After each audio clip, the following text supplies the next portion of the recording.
Hello बच्चों, एक बार फिर से स्वागत है आपका आपके अपने इस प्यारे से YouTube channel Science Academy with PK sir में। तो हिंदी के आज की क्लास में हम लोग पढ़ने जा रहे हैं बिहार बोर्ड के एक वेरी वेरी इंपॉर्टेंट चैप्टर जिसका नाम है पुत्र वियोग। क्या नाम है? पुत्र वियोग। ये एक पोएट्री है जिसको सुभद्रा कुमारी चौहान ने लिखा है। बहुत ही सुंदर, बहुत ही मार्मिक कथा है। सॉरी, कथा बोल रहा हूँ मैं, कविता है। ठीक है ना? तो इसको ध्यान से सुनेंगे और समझने का प्रयास करेंगे। अगर इस चैप्टर को आप अच्छे से पढ़ लेते हैं तो आपके बोर्ड एग्जाम के लिए काफ़ी फायदेमंद होगा। ये इससे नॉर्मली ऑब्जेक्टिव क्वेश्चन और एक्सप्लेनेशन जो होता है व्याख्या करने के लिए वो इस चैप्टर से भी आता है, और क्वेश्चन आंसर भी आपको इस चैप्टर से देखने को मिलते हैं। ठीक है ना? तो एग्जाम पॉइंट ऑफ व्यू से ये टॉपिक आपका बहुत ज़्यादा इंपॉर्टेंट होने वाला है। तो गौर से देखिएगा और लाइन वाइज आपको एक्सप्लेनेशन दिया जाएगा। एक्सप्लेनेशन हर लाइन को अच्छे से समझाया जाएगा। तो चलिए स्टार्ट करते हैं इस चैप्टर को।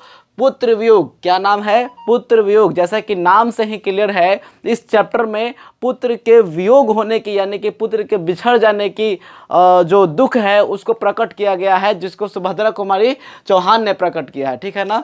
वो उनकी माता है, उन्होंने अपने पुत्र के बिछड़ जाने का, उनकी जो आकस्मिक मृत्यु हो गई है, वो उस दुख को इस कविता के द्वारा क्या करती है? व्यक्त करती है। ठीक है ना? तो चलिए स्टार्ट करते हैं आपके इस चैप्टर को। और चैप्टर के एक्सप्लेनेशन को स्टार्ट करने से पहले हम लोग उसके थोड़ा सा कवि परिचय के बारे में जानेंगे। ठीक है ना? मतलब जो इसके लेखिका हैं सुभद्रा कुमारी चौहान जी, उनके जीवन के बारे में कुछ हम लोग जानकारी लेंगे। तो आइए कुछ टॉपिक मैं आपको पढ़ के सुना देता हूं, जैसा कि आपको अभी स्क्रीन पे दिख रहा होगा, है ना, उनके जीवनी के बारे में। तो फर्स्ट लाइन में आपको बताने जा रहा हूँ क्या लिखा हुआ है। सुभद्रा कुमारी चौहान। सुभद्रा कुमारी चौहान का जन्म 16 अगस्त 1904 ईस्वी में इलाहाबाद, उत्तर प्रदेश के इलाहाबाद के निहालपुर गांव में हुआ था। ठीक है ना? जहां उनका जन्म कहाँ हुआ था? उत्तर प्रदेश के इलाहाबाद के निहालपुर गांव में हुआ था। ठीक है ना? आगे बढ़ते हैं। इनकी मृत्यु जो है 15 फरवरी 1948 में वसंत पंचमी के दिन, जब वो जबलपुर से वापस आ रही थी तो वो कार दुर्घटना में उनकी मृत्यु हो गई थी। ठीक है ना? जब वो नागपुर से जबलपुर वापस आ रही थी कार के द्वारा, तो कार के दुर्घटना में उनकी मृत्यु हो गई। ठीक है ना? कब हो गई? 1948 में। 1948 में। याद रखिएगा इन चीज़ों को, सभी चीज़ें बहुत इंपॉर्टेंट है आपके एग्जाम पॉइंट ऑफ व्यू से। ठीक है ना? बढ़ते हैं आगे। इनकी माता का नाम श्रीमती धीराज कुमार तथा पिता का नाम ठाकुर रामनाथ सिंह था। इनकी माता का नाम क्या था? श्रीमती धीराज कुमार तथा इनके पिता का नाम था ठाकुर रामनाथ सिंह। ठीक है ना? आगे बढ़ते हैं। इनका विवाह 1919 ईस्वी में हुआ था। बहुत कम ही उम्र में इनका विवाह कर दिया गया था। आप समझ सकते हैं कि 1904 में ही इनका जन्म हुआ और 1919 में इनका शादी हो गया। आई मीन कि 15 वर्ष की उम्र में ही इनका क्या हो गया? विवाह हो गया था। ठीक है ना? 1919 ईस्वी में इनकी शादी हो गई थी। उनके पति का नाम क्या था? ठाकुर लक्ष्मण सिंह चौहान। उनके पति का क्या नाम था? ठाकुर लक्ष्मण सिंह चौहान, जो कि मध्य प्रदेश के खंडवा के निवासी थे। ठीक है ना? ये कहाँ की थी? उत्तर प्रदेश की। और उनके पति कहाँ के थे? तो मध्य प्रदेश के। मध्य प्रदेश में कहाँ? तो खंडवा के निवासी थे। ठीक है ना? ठाकुर लक्ष्मण सिंह चौहान एक प्रसिद्ध पत्रकार थे, स्वतंत्रता सेनानी भी थे, कांग्रेस नेता तथा इसके साथ साथ एक लेखक भी थे। ठीक है ना? उन्होंने भी बहुत सारे नाटक लिखे हैं, जैसे कि आपको यहाँ पे लिखकर दिखाया गया है। उनके द्वारा लिखित कुछ नाटक है कूली प्रथा और गुलामी का नशा। क्या है? कूली प्रथा और गुलामी का नशा। ऑब्जेक्टिव क्वेश्चन बन सकता है कि कूली प्रथा किसके द्वारा लिखा गया है? तो ठाकुर लक्ष्मण सिंह चौहान। या गुलामी का नशा किसके द्वारा लिखा गया है? तो ठाकुर लक्ष्मण सिंह चौहान। आगे बढ़िए। ये जो उन्होंने नाटक लिखा था कूली प्रथा या गुलामी का नशा, उनको अंग्रेज सरकार द्वारा जब्त कर लिया गया था। ठीक है ना? आगे बढ़ते हैं। सुभद्रा कुमारी चौहान की प्रारंभिक शिक्षा कहाँ हुई थी? तो क्रॉसथवेट गर्ल्स स्कूल इलाहाबाद में हुई थी। उनकी प्रारंभिक शिक्षा यानी कि शुरुआती उनको जो एजुकेशन मिला था, तो वो कहाँ पे उनकी प्रारंभिक शिक्षा हुई थी? क्रॉसथवेट गर्ल्स स्कूल इलाहाबाद में हुई थी, ठीक है ना, जहाँ पे उनकी सहपाठिका थी महादेवी वर्मा। कौन थी? महादेवी वर्मा। नाम आपने सुना होगा, जो 10th क्लास के इंग्लिश वाले चैप्टर में गिल्लू चैप्टर जो लिखी थी महादेवी वर्मा, वो उनकी बातें हो रही है, ठीक है ना। तो वो इस स्कूल में मतलब इनके साथ पढ़ा करती थी, इनके सहपाठिका थी। क्वेश्चन बन सकता है ये। आगे बढ़ते हैं, उनकी प्रमुख कृतियां कौन कौन सी है? तो देखिए बहुत ही सुंदर क्वेश्चन पूछ सकता है कि मुकुल किसकी रचना है। क्या है? मुकुल किसकी रचना है, ऐसा ऑब्जेक्टिव पूछ देगा तो यहाँ पे आप पढ़ लीजिएगा, तो ऑब्जेक्टिव क्वेश्चन बनाने में बहुत आसानी होगा। मुकुल सुभद्रा कुमारी चौहान की रचना है, ठीक है ना। तो मुकुल एक कविता संग्रह है जिसका प्रकाशन 1930 ईस्वी में हुआ था, और इसके रचनाकार कौन है? सुभद्रा कुमारी चौहान। आगे देखते हैं, त्रिधारा। त्रिधारा क्या है? तो कविता चयन है, बिखरे मोती कविता का संग्रह है, सभा के लिए कहानियों का संग्रह है। ये सभी उन्होंने कुछ उनके लेख हैं, उनकी कुछ मुख्य कृतियां हैं जो कि सुभद्रा कुमारी चौहान के द्वारा लिखी गई है। उन्हें 1930 में मुकुल नामक कविता संग्रह, अभी पीछे आप देखिए 1930 में कविता संग्रह के लिए साहित्य सम्मेलन का से कसरिया पुरस्कार दिया गया था, ठीक है ना। साहित्य में उनको एक पुरस्कार दिया गया था, उसका नाम क्या है? से केसरिया पुरस्कार, ठीक है ना। ये जो आप कविता अभी पढ़ने वाले हैं पुत्र वियोग, ये कविता जो है वो भी मुकुल से ही ली गई है। मुकुल क्या है? तो मुकुल जो है कविताओं का संग्रह है जो कि सुभद्रा कुमारी चौहान के द्वारा लिखा गया है। इसका प्रकाशन कब हुआ था? 1930 में, और इसके लिए उनको से केसरिया पुरस्कार भी दिया गया था, ठीक है ना। और ये कविता जो आप पढ़ने वाले हैं पुत्र वियोग, ये भी मुकुल से ही लिया गया है। चलिए बढ़ते हैं आगे, अपने चैप्टर को स्टार्ट करते हैं। फर्स्ट लाइन क्या देता है वो ज़रा समझिएगा, अच्छे से समझिएगा। आपके स्क्रीन पे भी शो हो रहा होगा एक्सप्लेनेशन के साथ। कहता है, आज दिशाएं भी हंसती हैं, है उल्लास विश्व पर छाया, मेरा खोया हुआ खिलौना अब तक मेरे पास न आया। कितना अच्छा लाइन कहा इन्होंने, ध्यान दीजिएगा। आज दिशाएं भी हंसती है उल्लास विश्व पर छाया, मेरा खोया हुआ खिलौना अब तक मेरे पास न आया। कहने का इनका ये अर्थ है कि आज चारों ओर खुशियां छाई हुई हैं, हर एक जगह पे खुशियां छाई हुई है, सभी लोग खुश हैं, बट ये सब खुशियां जो है, ये सब उल्लास जो है वो मेरे किसी काम का नहीं है, मेरे किसी काम की नहीं है। क्यों? क्योंकि मेरा खोया हुआ धन, मेरा खोया हुआ खिलौना यानी कि मेरा पुत्र, ये कौन बता रही हैं? पुत्र वियोग कविता की जो लेखिका है सुभद्रा कुमारी चौहान, वो बता रही हैं कि आज चारों दिशाओं में खुशियां फैली हुई है, लेकिन ये सभी खुशियां, ये सभी उल्लास से मेरे किसी काम की नहीं है, क्योंकि मेरा खोया हुआ खिलौना यानी मेरा पुत्र अब तक मुझे प्राप्त नहीं हुआ है, अब तक मेरे पास नहीं आया है। अर्थात कहने का ये मतलब है कि उनके पुत्र की क्या हो गई है? मृत्यु हो गई है, आकस्मिक मृत्यु हो गई है, अकस्मात मृत्यु हो गई है, मतलब असमय उनकी मृत्यु हो गई है, ठीक है ना। समय था नहीं उनका, फिर भी उनकी क्या हो गई है? मृत्यु हो गई है। और इस बात से लेखिका बहुत दुखित है, और उन्होंने ये लाइन लिखा है कि आज दिशाएं भी हंसती है उल्लास विश्व पर छाया, मेरा खोया हुआ खिलौना अब तक मेरे पास न आया। मतलब चारों तरफ खुशियां फैली हुई है, सभी लोग उल्लास मना रहे हैं, खुशी मना रहे हैं, बट ये सारी खुशियां मेरे लिए व्यर्थ है, क्योंकि मेरा खोया हुआ पुत्र अब तक मेरे पास अभी तक आया नहीं है। एक्सप्लेनेशन कैसे किया जाता है वो आप देख लीजिए, आपके स्क्रीन पे शो हो रहा होगा। इसी टाइप से अगर आपको ये दो लाइन देकर पूछ दिया जाए कि इसका व्याख्या करें, तो आप इसी प्रकार से ही लिखेंगे, फुल नंबर मिलेगा, ठीक है ना। आगे बढ़ते हैं। शीत न लग जाए इस भय से, नहीं गोद से उसे उतारा, छोड़ काम दौड़ कर आई, माँ कहकर जिस समय पुकारा। ध्यान से समझिएगा क्या कह रहा है कि शीत लग जाने के भय से उन्होंने कभी अपने पुत्र को फर्श पे नहीं मतलब उतारा। हम ये बात बता रही है वहाँ पे कि शीत न लग जाए इस भय से, नहीं गोद से उसे उतारा। उनको शीत न लग जाए, ठंड न लग जाए, इसके कारण, इसके भय से, इसके डर से उन्होंने कभी गोद से उस बच्चे को, अपने बच्चे को नीचे नहीं उतारती थी जल्दी, है ना। छोड़ काम दौड़ कर आई, माँ कहकर जिस समय पुकारा। और जब जब वो अपने माँ को माँ कहकर पुकारता था, चिल्लाता था, वो हर काम छोड़कर उसके पास आ जाती थी ताकि उसकी ज़रूरतों को पूरा कर सके, ठीक है ना। एक्सप्लेनेशन आपके सामने शो हो रहा होगा, आप अपने कॉपी में भी नोट करेंगे इसको।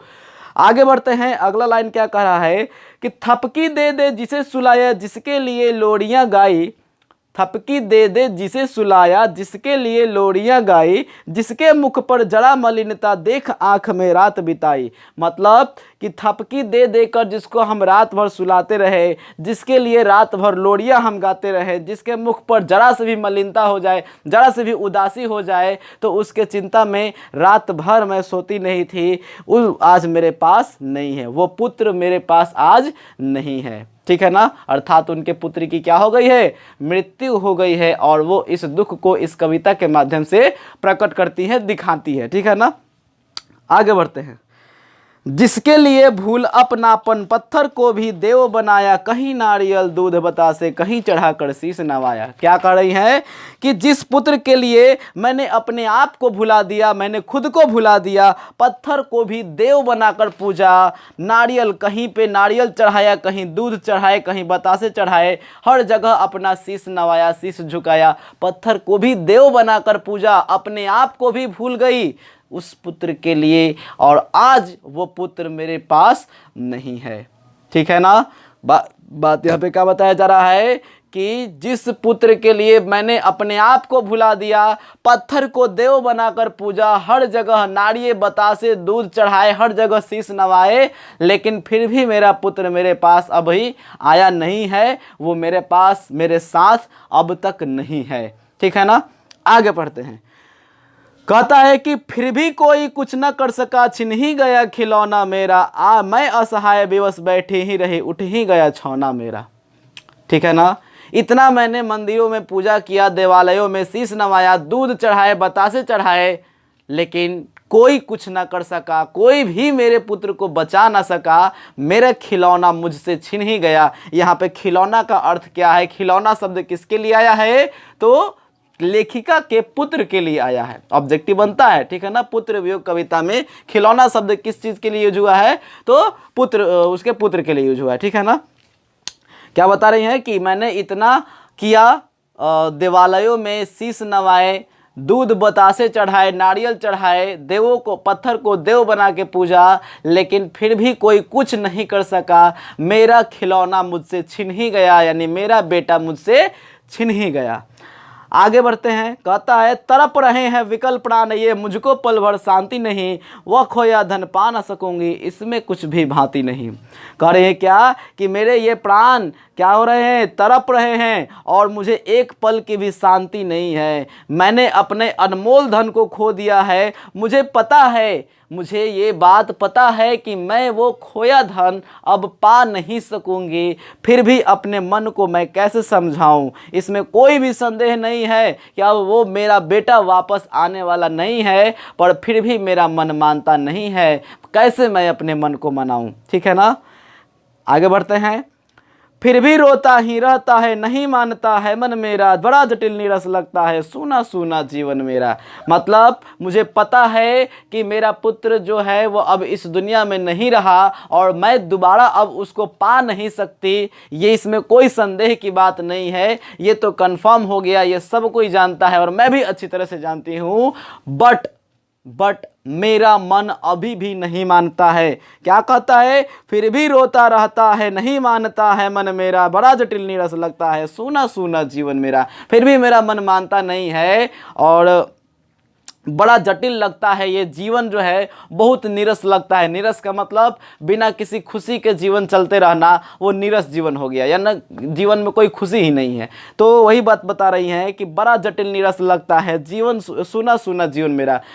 मेरा जीवन जो है मेरे पुत्र के बिना बिल्कुल नीरस, मतलब क्या बोलते हैं, सुना सुना लगता है। ठीक है ना। आगे बढ़ते हैं। यह लगता है एक बार यदि पल भर को उसको पा जाती, जी से लगाकर प्यार सर सहला सहला उसको समझाती। ऐसा लगता है कि अगर पल भर को भी अगर वो मेरे पास आ जाता, मैं उसको अगर पा लेती, अपने पुत्र को अगर पल भर के लिए भी अगर अभी पा लेती, तो उसको जी से लगा के, अपने गले से लगा के उसको प्यार करती, और उसके सर को सहला सहला कर समझाती, उसको बताती कि हे मेरे प्यारे बेटे, मुझे छोड़कर नहीं जाना, तेरे बिना मेरा जी नहीं लगता, मैं जी नहीं पाऊंगी। इस टाइप का बात। अगली लाइन में वही चीज़ बताया गया है, मेरे प्यारे, मेरे भैया, मेरे बेटे, अब माँ को यूँ छोड़ न जाना, बड़ा कठिन है बेटा खोकर माँ को अपना मन समझाना।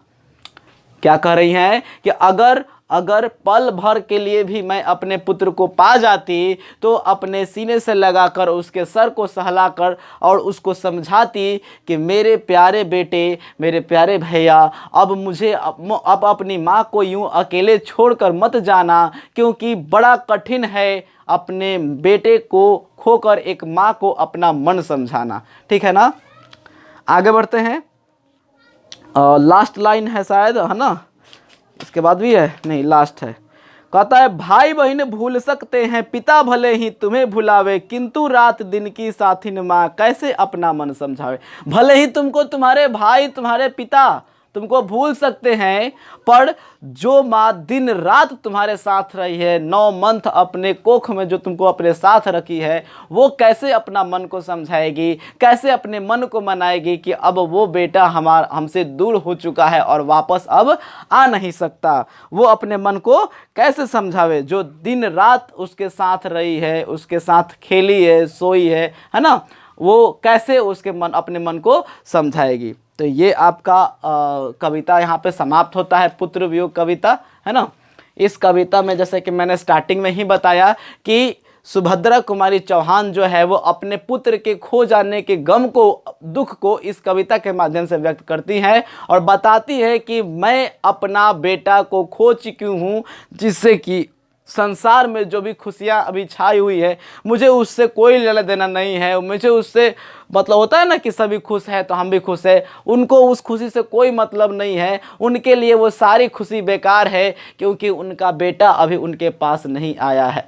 उन्होंने देवालयों में शीश नवाया, नारियल चढ़ाए, बतासे चढ़ाए, दूध चढ़ाए, लेकिन कोई उनके बेटे को बचा नहीं सका। उनका बेटा फिर भी उनसे क्या हो गया, छिन ही गया। और क्या आगे बताते हैं, और बताती हैं कि अगर पल भर के लिए भी मैं उसको पा जाती, अगर पल भर के लिए भी मैं उसे पा जाती, तो उसको, उसके सर को सहला सहला कर समझाती कि हे मेरे प्यारे बेटे, अब अपने माँ को यूँ छोड़ कर ना जाना, क्योंकि बड़ा ही कठिन लगता है बिना बेटा के एक माँ को अपना मन समझाना कि अब उसका बेटा इस दुनिया में नहीं रहा।